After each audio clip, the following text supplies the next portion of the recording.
Meski penetapan Hari Raya Idul Adha 1444 Hijriah ada yang berbeda, Kakanwil Kementerian Agama Sulawesi Utara Sarbin Sehe mengajak umat Muslim Sulawesi Utara untuk tetap menjaga kesatuan dan persatuan menjelang perayaan Hari Raya Kurban tersebut.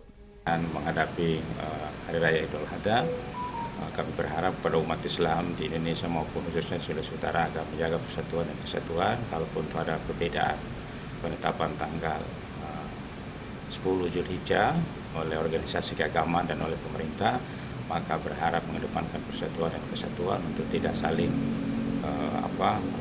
menyediakan pendapatnya, menghargai satu sama lain, karena wilayah-wilayah hukum masing-masing pada penentuan dengan asumsinya masing-masing atau dasar fikihnya masing-masing. Ia juga menghimbau kepada seluruh masjid yang akan melakukan penyembelihan hewan agar selalu memeriksakan kondisi kesehatan hewan yang akan dikurbankan pada perayaan Hari Raya Idul Adha 1444 Hijriah. Eka Putra melaporkan untuk Kawanwa TV.